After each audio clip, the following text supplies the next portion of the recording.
নিজৰ লাভালাভৰ বাবে কিছু দুষ্ট চক্ৰই নগাঁও সোণাই নৈ পাৰত চলাইছে খনন কাৰ্য আৰু খনন কাৰ্য চলাইছে চৰকাৰী ভূমিত। মই আপোনালোকক এই ফুটেজৰ দ্বাৰা দেখুৱাবলৈ চেষ্টা কৰিছোঁ। চাওকচোন বাৰু কেনেদৰে নগাঁও সোণাই নৈ সেই পাৰখন কেনেদৰে খান্দিছে জেচিবিৰে আৰু ট্ৰেক্টৰ লগাই সেইবোৰ মাটি কলৈ লৈ যোৱা হৈছে।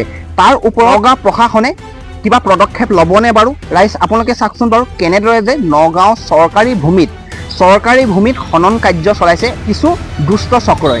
ইয়াৰ লগত কোন জড়িত আছে, কোনে কৰিছে, কি কাৰণে কৰিছে আৰু এই মাটিসমূহ কলৈ লৈ যোৱা হৈছে তাৰ ওপৰত চৰকাৰে বা আমাৰ নগাঁৱৰ জিলা আয়ুক্ত তথা প্ৰশাসনে পদক্ষেপ ল'বনে বাৰু? আৰু আপোনালোকক মই স্থানীয় ৰাইজৰ এটি ফুটেজ লগাই দিছোঁ। সেই স্থানীয় ৰাইজে কি বুলি ক'লে আপোনালোকে শুনক। আপোনাৰ এইটো সোণাই নদীৰ এইটো চৰকাৰী মাটি সিহঁতে খান্দি পেলাই আপোনাৰ হেৰি কৰি আছে, মাটি চব বিক্ৰী কৰি আছে। এইফালে মানুহৰ অহা যোৱা অসুবিধা হ'ব। এইফালে বেক চাইডতো বেলেগৰ মাটি আছে, বানপানী হৈ গ'লে সমস্যা হৈ যাব। বহুত অসুবিধা, আমাৰ ৰাইজৰো বহুত অসুবিধা। সিহঁতে মানা কৰা স্বত্বেও সিহঁতে মাটি কাটি আছে। এইটো চৰকাৰে উচিত ব্যৱস্থা লওক, লৈ পেলাই যাতে খনন নকৰে, মানুহ অহা যোৱা কৰিব, বানপানী সমস্যা যাতে নহয়।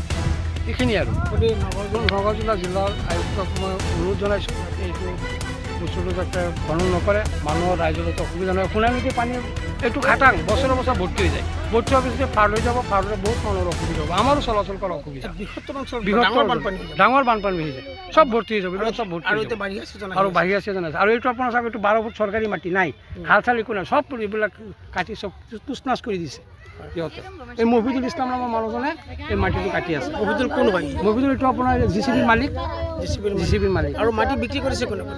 সবৰ আলী আৰু আব্দুল জলিল দুইজনে। তেওঁলোকে মানে ইয়াৰ মধ্যভোগী নেকি?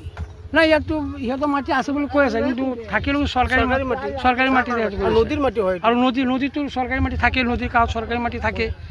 গতিকে মই সমূহ নগাঁওবাসীলৈ অনুৰোধ জনাম যে এই ভিডিঅ'টো আপোনালোকে শ্বেয়াৰ কৰি দিয়ক, যাতে আমাৰ নগাঁও প্ৰশাসনৰ ওচৰলৈ তথা নগাঁও জিলা আয়ুক্ত হাতলৈ এই ভিডিঅ'টো যায়। কিয়নো মই অনুৰোধ কৰিম যে তেখেতসকলে ইয়াৰ ওপৰত তদন্ত কৰিব লাগে।